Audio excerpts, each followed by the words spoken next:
We are back here sa And the Breadwinner is Brand Media Day. Ako pa rin po si MJ Felipe, your host for tonight. Before we proceed sa ating Q&A sa ating cast and the creators of this movie, we'd just like to acknowledge a few people na kasama natin ngayon dito sa Dolphy Theater. The president of the Idea First Company, Direk Percy Intalan. Hi, Direk, where are you? There you go. Also joining us is our VP for Corpcom dito sa ABS-CBN, Mr. Kane Choa! And of course, our team ng Star Cinema. They're all here. Mico Del Rosario. Everybody's here. At ang ating, syempre, ang ating mga kasamahan sa press, our vloggers. Thank you so much for joining us tonight. Okay, bati muna tayo. Quick hi and hello sa ating mga kasama. Let's start with Jumbo. Magandang gabi po sa lahat ng nandito at saka sa mga nanonood. Hello po. Jumbo is one of the writers of And the Breadwinner is. Also joining Jumbo is Daisy. Hello po, good evening po sa lahat. And of course, ang Kid Wonder ng It's Showtime, Argus. Hello po, magandang gabi po sa inyo. Wow, galing naman. Ito, masarap interviewin mamaya. Mataas ang energy. Via. Paano mo susundan yan? Hello po, good evening po sa inyong lahat. Ginaya. Hello po, thank you po. Thank you, Via. Miss Malu, of course. Please greet everybody. Magandang gabi po sa ating lahat. Ay, para alam ko yun. Para naaalala ko yung sound na yun. Sorry, nadulas. Ay, Sorry nadulas. po, sorry. Nadulas. MC! Magandang gabi po sa inyong lahat. Di ko machi. Naku, mahihirapan kayo to. Iba-ibang sound, ha? Lassie! Good evening. Kokoy! Grabe naman yun. Hello po, good evening. Yeah. Ay, pa-delight. Gladys! Yun na nga, magandang gabi. Tsaka sa mga live streamers natin, oh, go, go, go. Ganyan ka ng ganyan, nakalaya ka na ba? Uy, kaibigan ko rin. Joke lang kayo naman. Ito naman ito mga seryoso. Jong! Hello po, magandang gabi po, Jong Hilario po. Ang breadwinner ng Makati City. Oy! Of course, Direk June. Paano ka ngayon dito, Direk? Wala lang. Magandang gabi po sa inyong lahat. Thank you for your gift of presents. And of course, Miss Eugene Domingo. Good evening, everybody. I'm so glad to be back home here in the Dolphin Yes! Theater. Thank you. Pa-sweet, madam na madam. Oh. And of course, Vice Ganda! Hi po sa mga blooms. Oh. Bini. Bini. Magandang gabi po sa inyo lahat. What's up, patlang people? Yes! Sa mga litong ponies ko dyan, hello, I love you. Sa lahat ng mga team bahay na nanonood ngayon sa streaming, hello po, magandang gabi sa inyong lahat. Alright. Bago tayo mag-Q&A, at malatag na natin muna yung mga characters that you portray in the movie. Argus, ano bang role mo dito? Isa po akong anak ni Tatay Biboy at ni Nanay Mayet. Ah. Si So that's Kami yun. Jong and Gladys. MC, Jong and MC. Why not? Pero si Jong yung tatay, ha? Hindi naman may kakakaila yung mata ni Argus sa akin, di ba? Gladys, so you're the May kakala yung mata ni Argus, so nagpa-botox lang si Argus. Yes, ako naman, tama si Mayet Salvador. So, sister-in-law ko si Vice and asawa ko si Jong as B-Boy, ang kapatid naman ni Vice dito sa movie. B-boy. Alright. Via, what's your role? Ako po si Paeng.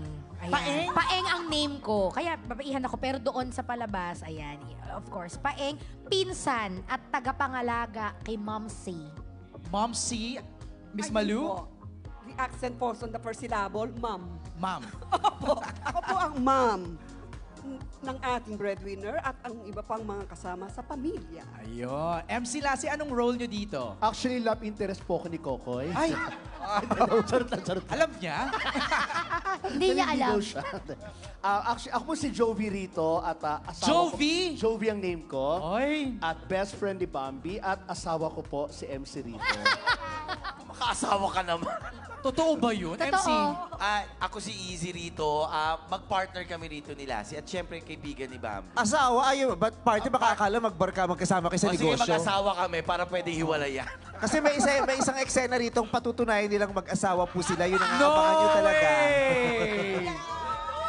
Pumasa sa MTRCB yun? Yes. Ay! Madilim naman daw. Nakakaloka. Kokoy, it's your role. Ako dito si Boy, isa sa mga kapatid ni Ate Bambi. Ayun. Of course, Miss Uge? Yes, ako naman si Ate Baby, ang nakatatandang kapatid ng character ni Vice. Siya si Bambi. So, abangan nyo yung dynamics ni Bambi at saka ni Baby. Sa trailer pa nga lang yung teaser trailer, parang may kakaibang dynamics na kayong dalawa di ba? Bambi, hello? Yes, ako si Bambi dito. Ako po ang breadwinner ng pamilya Salvador. Ako po ang paborito na kapatid ni Baby. Paborito niyang mahalin nung bata kami, pero paborito niya rin kaaway nung lumaki na kami. Ayan, ako ang tagapagtaguyod ng Salvador family na mahal ng nanay niyang si Mamsi. Alam mo, habang dinidescribe mo na, parang nagkakaroon na ng color yung yung dynamics yung dalawa ni Uge. Maraming salamat sa ating mga kasamahan sa press na nag-submit ng inyong mga tanong. Ako na po ang magtatanong ng mga questions for our cast. Let's start off with Vice Ganda. The question is from Marinel Cruz of Inquirer. Ang tanong niya is, while breadwinners take pride in being mature and financially independent, they also carry a heavy burden psychologically. As a breadwinner yourself, have you also personally experienced mental health issues? And how did you cope with it? Hindi ko ready doon. Ano ba? Siyempre, imposibleng hindi ka magkaroon ng mental health issues as a breadwinner. As a breadwinner, imposibleng hindi. Yung pagpasan ng napakaraming problema ng mag-isa, imposibleng hindi ka magkaroon ng mental health issues. Yung pakiramdam ng pagiging yung pakiramdam ng nag-iisa kasi, yun ang pinakamahirap. Yung 'di ba marami namang hindi naman mawawala ang pagsubok sa buhay araw-araw di ba? Pero marami tayong pagsubok na nalalampasan natin ng madali kasi marami tayong katuwang. Pero pag nag-iisa ka at alam na alam mong wala kang maasahan, ang sakit nun sa ulo. Ang hirap nun matulog. Ang hirap nun mag-isip. Lalong-lalo na kung yung nararamdaman mo, hindi mo masabi at wala kang mapagsabihan at walang gustong makinig sa gusto mong sabihin. Yun ang magkokos sa yun ng mental health issues. So yeah. How did I cope up? I underwent therapy. Actually, not underwent. I'm still undergoing therapy.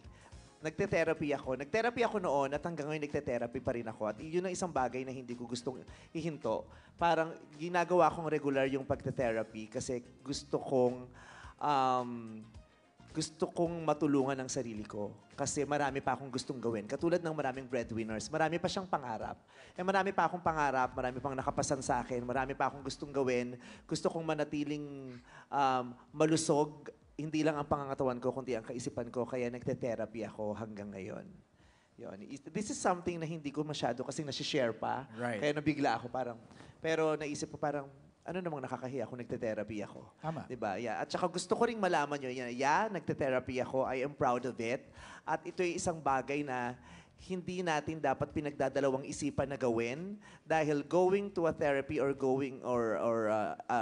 seeking help sa isang psychiatrist, psychologist o sa isang professional para tulungan ka sa iyong mental health issues ay it should be just as normal as going to the dentist. Right. Diba? It should be as normal as going to the derma kung may problema ka sa skin. Yung ganon. So, yeah, yun. Para maharap ko at maalagaan ko yung aking mga pangangailangang mental, ako po ay nagte-therapy every now and then hanggang ngayon. Thank you, Vice, for sharing that. Gusto ko lang, curious na ako, sa cast natin dito, sino mga breadwinners? Akala ko sino pa yung nagte-therapy. Pwede din naman. Sino ang breadwinner sa ating cast? Uge, Tita Malu. Before, kumbaga Before, at some point. Parents ko. and sister. Ako dati, pero ngayon si Sarina na ang bread. Tama naman. Hindi niya alam. Akala ni Sarina, naglalaro lang siya, pero niya, breadwinning na yung ginagawa. Hindi na siya playing, breadwinning na yun. At Yuga, ikaw, no? Oo. How was it? Nung medyo bata pa ako, tapos feeling ko parang, bakit naman ako, di ba? Talagang nakakapagod at saka parang gusto mong sisihin yung, hindi na ngayon gusto mong sisihin yung pamilya mo. Ba't tayo ganito? Ba't masyado tayong dysfunctional? But syempre, sa lahat naman ng breadwinners, yun lang naman ang masasabi mo, pero hindi ka pa rin makakahindi. Talagang tutulong ka, lalo na kung sumasaya ka rin eh. Tama. Pag nakakatulong ka iba yung feeling complete, alam mo yun? Nakikinig But just to clarify yung nag-cause ng mga mental health issues ko, hindi yung actually breadwinning na ginagawa ko sa pamilya ko. Kasi yung pamilya ko, sobra akong blessed na hindi ako inuobliga ng pamilya ko. Right. Ever. Yung nanay ko nagtrabaho hanggang kaya niya. Ako na yung nag-request na, Nay, tama na, ako naman. Kahit yung mga kapatid ko, hindi rin nila ako inuobliga. Marami kasi kung issues in the past na kailangan kong harapin nung bata pa ako, lalo na yung mga pinagdaanan ko nung naging artista na ako, mga pinagdadaanan ko ngayon. Yun yung mga hinaharap ko, kaya ako nagte-therapy. Hindi yung, actually, ang gaan ng pagiging breadwinner ko. Kasi ako yung pinakamalaki ang kinikita sa bahay namin. Ako yung pinakamalaki yung pinoprovide. Pero hindi yun obligasyon. Tama. Ginusto ko yun kasi gusto kong mag-share kasi marami akong sobra ngayon. I was about to say nga kanina, nung nagkasalta si Ate Uge, that being a breadwinner is also a gift. Diba? Na ikaw yung nabigyan ng ganong klaseng power to help your family. So hindi siya yung parang, kasi some people might think na, oy, baka burden. Hindi lahat. Yung iba naman, sa kanila, it's an honor, it's a gift na makatulong ako sa pamilya. But sadly, in the Philippines, mas marami yung burdened breadwinner. That's the reality. Kaysa yung privileged breadwinner. Kaya sila breadwinner kasi, kaya kasi namin Di ba? May ganon, no? Sino pa? Who else? Lassie, yes. Yes, nagsimula akong ng pagiging breadwinner, bata pa lang ako. So, high school. Kasi nakita ko yung problema sa pamilya ko na hindi naman nila ako inubliga pero nagkusa na lang ako. Kasi alam kong kaya kong diskartehan ang lahat ng pangangailangan nila. So nagtrabaho ako, ano man yung mga naging trabaho ko, kumikita na rin ako. Hanggang sa ito na nga, naitaguyod ko na, napagtapos ko ng pag-aaral ng kapatid ko, nabigyan ko ng bahay ang pamilya ko. So nakakatuwa kasi, yung ngayon nangyayari naman sa akin ngayon, sinishare ko na yung blessing sa kanila. Galing. Congrats, Lassie, Ang ganda. Gladys? Yeah, before, nung bata pa ako, syempre yung father ko talaga ang breadwinner namin. And then, syempre hanggang sa nagsara yung company nila, tapos hardworking talaga yung father ko, pumasok siyang taxi driver, tumira kami sa isang kwarto lang, nakitira kami sa pinsan ko, ganun yung mga time na yun. Hanggang sa nabigyan nga akong break dito sa ABS, di ba, through Mara Clara. Tapos sabi ko that time, pasok kasi nagkasakit na yung father ko, sabi ko parang sa kanta ng SB19 talaga na ako nang bahala, yung gano'n. Gano'n din, voluntary, hindi nila ako inobliga, hindi ako sinabihan ng nanay ko o ng tatay ko, hindi. Ako talaga, gusto kong tumulong, masaya ako na tinutulungan yung mga magulang ko, napag-aral ko yung kapatid ko. At ngayon, I'm blessed na nandiyan na si Christopher, yung husband ko, at dalawa na kami magkatuwang na tinataguyod ang pamilya namin. Ganda. Thank you, Gladys. Thank you, everybody, for sharing that.